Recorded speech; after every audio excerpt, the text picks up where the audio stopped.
learn about it. Exclusive interview with our very own Chloe Malas. In a wide-ranging interview, Amazon's founder, Jeff Bezos, is opening up about politics, philanthropy, and the economy. He and his partner, Lauren Sanchez, also tell CNN they're writing a $100 million check to the legendary country singer Dolly Parton to help her advance her own charity work. Watch. Talk to me about choosing Dolly Parton.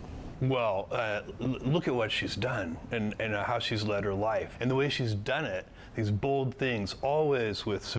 Bro, I can't believe I'm about to say this about my boss, but they are so busted. What's going on, dude? There's just something going on with, like, rich people and like, the kind of, like, rich person plastic surgery. Like, you either look like Bella Hadid, which is great, right? Or you go one step further and you're, like, Omega rich. And then I don't know if it's like the oozing of the Botox that you use when you were like kind of rich or not really all that rich, or if you just don't know what the right esthetician is, but it's just crazy. Civility and kindness. She's a unifier. You know, we have big problems in the world, and the way to get big problems done is you have to work together. We have too many examples in the world of conflict and people using ad hominem attacks on social media and so on and so on. You won't find Dolly Parton doing that. And when you Yeah, that's why we chose Dolly Parton, because she doesn't engage in ad hominem attacks. Yo, oh my God, I really hope this motherfucker doesn't know who I am. Holy shit, dude. And I mean, I love him. I love Jeff Bezos. Sir, you are so good. I love you. You are the best. I mean, you're better than Elon Musk, okay? You're so good. I think that your Lex Luthor style approach is very cool. You chose the exact opposite route. Instead of doing the hair plugs and not doing steroids, you chose to do the steroids and the HGH and not go with the hair plugs, which I respect, I think. That's cool. And you went to space. That's cool. You're not weird at all. You're not weird and gross at all, okay? Bro, he's natty? What do you mean? Dude, what the fuck are you talking about? He's natty. He has like the typical build of an old man who never worked out until like in his late 30s and can't overcome the bitch tits, but he still has like, what? He straight up has like, he has the best bod out of all the billionaires. I'll say it. Well, not like LeBron James, obviously. LeBron James is the best bod by far. But I'm saying like out of all like the non-athlete, non-actor billionaires, like he has the best bod for sure. For sure. When you think of Dolly, look, everyone smiles, right? And all she wants to do is bring light into other people's world. That's all. And so we couldn't have thought of someone better than to give this award to Dolly. the nation is very divided right now on many issues. Do you think that the American dream is something that really is still attainable right now? Well, I'm an Dude, he's bursting out, dude. Look at that shit. Okay, I'm not meat riding, but like look at him, dude. He is a fucking juice lord. Are you crazy? Bro, he literally, bro, that shot looks like it's a body that belongs to someone else. Okay? When you do the headshot, you're like, oh, okay, like that's his weird busted face. And then the shot expands. And you get that wide shot, and all of a sudden you're like, what the fuck happened to your shoulders, bro? What happened to your titties, dog? What the fuck is going on? optimist. I think the American dream is and will be even more attainable. Bro, he literally looks like he put on like someone else's like muscle suit. In the future. Look, one of the things that I don't like about the current environment is that I think there's a lot of division. I think that people use conflict as a tool to achieve their own ends. I don't think it's a good tool. We see sometimes in our political sphere. Yeah, like when Jeff Bezos is like relying on squashing conflict, okay? Relying on the state to squash pre-existing conflict, like people being like, hey, we want better wages. Like, hey, can I not piss in a bottle? Hey, I don't want to be attached to this fucking machine that's like constantly calculating what what my time off task looks like.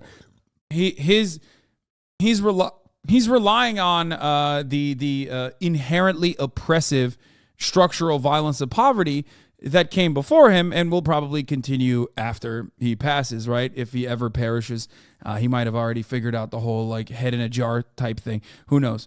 But like, he just has like he can just say like, oh man, I hate that conflict. The ad hominem attacks and the civility is just so weird, right? Like I hate that shit. It's like, bro, yeah, you can say that because like your life is pretty much devoid of that. Okay, there is not a single fucking conflict that you can't pay your way out of. I mean, guys, remember, this is a man who, like, he overcame divorce court. He's a divorce court victim, okay? He's a divorce court victim, which was the greatest conflict facing any, cisgendered, heterosexual, red-blooded American man, okay? He overcame that. I don't think he won divorce court. Let's be real. It was a -$50 billion divorce court. Okay. And part of the reason why he went to divorce court was because the fucking Saudi nation like revealed that he was sexting that cutie next to him on like different social media apps and shit. Does anybody remember that? Do we? Which, by the way, Mackenzie is a dime, straight up. I can't believe he downgraded so hard. Like, Mackenzie stood by your side from day one. That's your day one. She's natty. She also likes to work out. She keeps it tight. Cannot believe that this man fucked the big bag up like a $50 billion downgrade. Anyway. That's unrelated. I just can't stop thinking about that regularly. All right, let's keep going. Certain politicians criticize other politicians. They criticize their motives, their character. They call them names. Once you've done that, it's hard to work with somebody. And that's why we created the Courage and Civility Award, because we want to highlight people who don't do that. And we wanted to amplify their voices, because It'd be real funny if they gave me that. the voices that are really negative seem to get amplified in this world. When you go and you look at your net worth, it's too much money to even spend in a lifetime. Do you plan to give away the majority of your wealth in your lifetime? Yeah, I do. And the hard part is figuring out how to do it in a levered way. It's not easy. Building Amazon was not easy. It took a lot of hard work, a bunch of very smart teammates, and I'm finding, and I think Lauren's finding the same thing, that philanthropy is very similar. It's not easy. It's really hard, and there are a bunch of ways that I think that you could do ineffective things too. So No, bro. Listen, dog. There's a real easy way, okay? Just look at Elon Musk. Just look at Elon Musk, dude. He's doing it so easy right now. Look at Kanye West. I'll give you one low-tier billionaire and one high-tier billionaire, okay? Both of them have been melting, okay? They have been straight up just putting entire bags of money and just lighting it on fire. Oh, there's another one, the FTX CEO. God, so many Billy boys have been so silly Billy on the timeline lately. What is happening? Mark Zuckerberg. Sam Bankman-Fried, Elon Musk, Kanye West. That's crazy. They're just showing Jeff Jebediah how it's done. Okay. He's out here like, oh man, it's really hard to spend all my money. Meanwhile, like Elon Musk is like, no, it's not. we're building the capacity to be able to give away this money. How do you decide where to put your efforts? There are so many places where philanthropists and anybody who wants to donate to charity can put their money to work. I feel like you have to do things at two time scales. You have to work on the urgent, the here and now, the immediate, and you have to work on the long term. So the Bezos Earth Fund is sort of about this, it's a 10-year commitment to work on these really big problems that we have on sustainability. And see, like, if we had like a genuine, if the media was not a mouthpiece for capital, this would not be a puff piece. There would have to be some level of contention here. Like a person that is at least like relatively honest and recognizes their position as a journalist in media should ask the very simple question. You have amassed billions of dollars, Okay? And all of them hinges on the profits that you have extracted from your workers. How do you make up for that reality in your mind? Okay? Because right now, without that question, this is just advertisement. This is just puff piece. This is not a real interview. This is just, he paid for this, basically. And if you are talking about philanthropy and how difficult it is, why don't you feel like the government should get some of these funds rather than, these tax-free donations, or these donations that you're going to be making that will also shelter some of your assets and some of the tax burden that you have, will diminish some of the tax burden that you have. Like, why can't the government spend it? Conservation and restoration. Stop saying the government was send it to Ukraine. Shut up. Don't be a fucking weirdo. Don't be one of those guys. You're literally playing. Like, yes, the government does spend a lot of fucking money on the defense side, okay? But it doesn't matter. Ultimately, there's a fuckload of money that still goes to the roads and the schools. And, like, you are literally just starving the beast, but in a leftist way. It hurts my soul when people who are otherwise functionally leftist make these kinds of arguments. Okay? Oof. It's crazy. Like, you're not wrong. That's the worst part about it, is that, like, you're not wrong. Yes, the government will take a lot of your funds and use it in an inadequate fashion. Use it for the military-industrial complex. Certainly. That is the truth. Okay? They will do that. And that is a realistic position. But what you should see beyond that is the reality that, no matter what happens, a lot of that money is still going to go to potholes, roads, schools, public education, social safety nets, social security. There are so many areas that are inadequately funded. You can work to try and fix the government and make sure that it operates for everyone adequately, while also consistently staying on message with making sure that billionaires pay their fucking fair share, which I think they should. Also, when you say that about Jeff Bezos, like, what are you, crazy? He has government contracts. He's a defense contractor just like anyone else. So, like, what, you think Jeff Bezos doesn't want to fucking pay his fair share in taxes because he's like, oh, it's going to Ukraine? He doesn't give a fuck, dude. He's literally a defense contractor. The fuck are you talking about? The Day One Fund, where we do work on the here and now, the urgent food security, homelessness, transient homelessness. There's all kinds of very important problems in that arena too. Talk to me about this team that you two have. That is pretty funny. Jeff Bezos has never seen a homeless person. I'm gonna be honest with you. When do you guys think the last time Jeff Bezos saw a homeless person? Like, straight up. Like, I don't think he can see with his eyes a homeless person in the physical space. There is no shot. People are like, he's from Seattle, law. It's like, yeah, dude.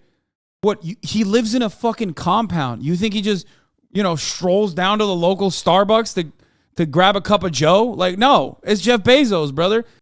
He takes a helicopter to work. Yeah, literally. Like,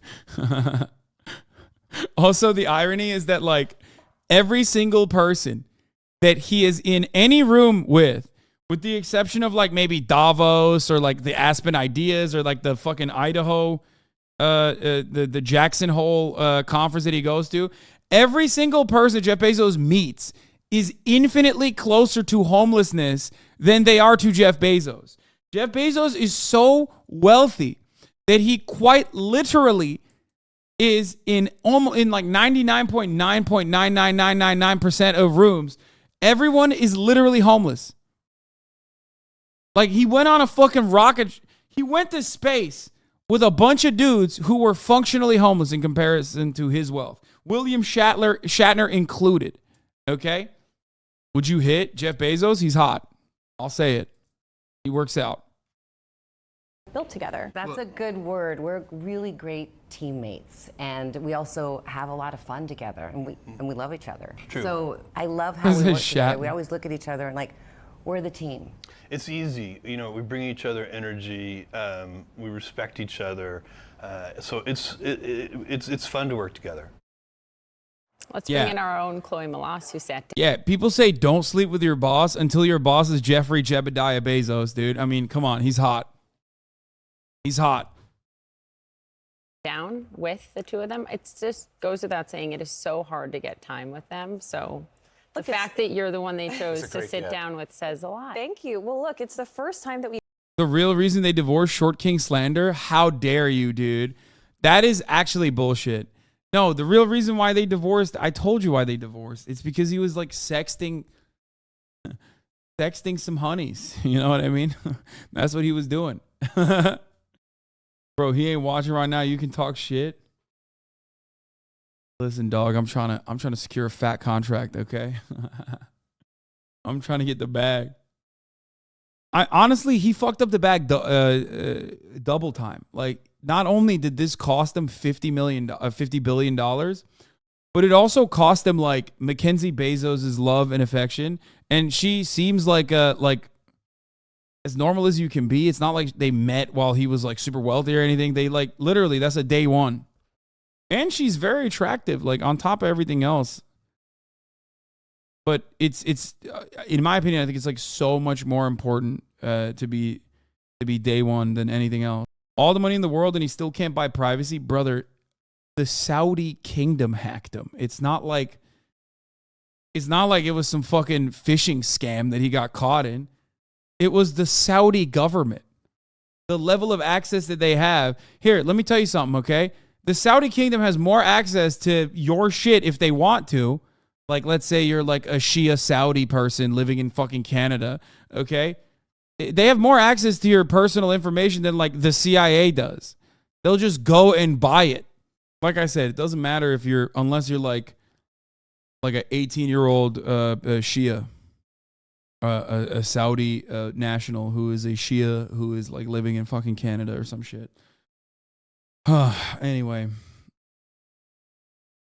Motherfucker clicked on a phishing link to get hacked, though. Yeah, by the Saudi government, dude. I mean, it's a little different when it's MBS himself cooking you.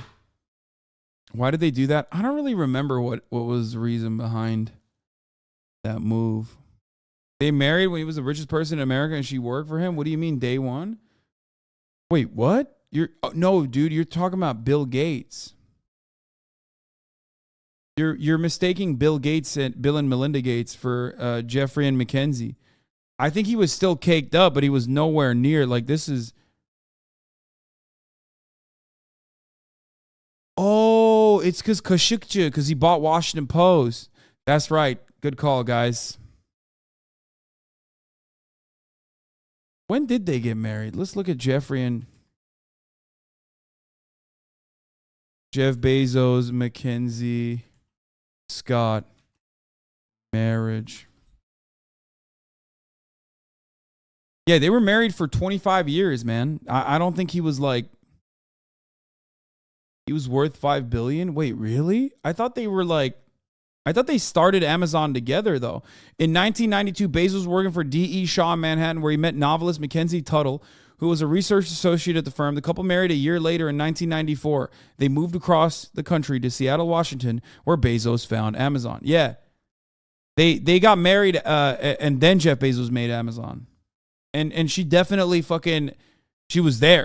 Yo, low-key, Mackenzie and Jeff, like, their height difference isn't that significant if you take out Mackenzie's neck length, dude. What the fuck? Mackenzie's like 80% neck. What is going on? She helped him run it out of their garage, if I remember right at the beginning. Yeah. Why do you think there was no prenup? Chatters? Why do you think there was no prenup? You think someone worth a couple billion is not going to get a fucking prenuptial agreement lined up with their significant other before they get married? You're out of your mind, dude. That's why that's why her net worth now is $50 billion, which she deserves, by the way. I'm not even going to fucking act like that's not the case. like not deserves in the same way that like obviously no one deserves that kind of money. Like that's ridiculous. And all of that is still ill-gotten gains. That is exploitative. But like, as far as like, did she fucking help out from day one? 100%. Being brutal alongside Jeff? 100%. Azan, I gotta say, it's kind of creepy how deep you're trying to get into your boss's sex life. Okay, dude, it's Jeff Bezos. It's not like my boss is like some fucking your manager at Jiffy Lube, you know? It's Jeff Bezos. It's the news. We've heard from them together in 4 years, and it was the first time ever since they first came out as a couple in 2019. And you know, he doesn't really give sit-down interviews, and it was all pegged to obviously giving Dolly Parton this $100 million grant Friday night at a private event at his home. He's previously given one to our own CNN Van Jones, Jose Andres. But we did talk about potentially buying the NFL Commanders, the Washington Commanders. And we did talk about Lauren wanting to go to space with an all-female crew. So this was a very wide-ranging interview at their home in D.C. that lasted over 20 minutes. Yeah, and of course, he's one of the wealthiest men, one of the most powerful men in the world because of course, what he has built at Amazon and other entities. He has been fretting about the economy. He has been speaking out. He's clashed with the White House on what he believes are the real issues. What did he say to you about where things stand in his view? Well, look, he recently tweeted, "Batten down the hatches." So I wanted to know, what is your take on the recession? Are we in one? Take a listen to what he had to say.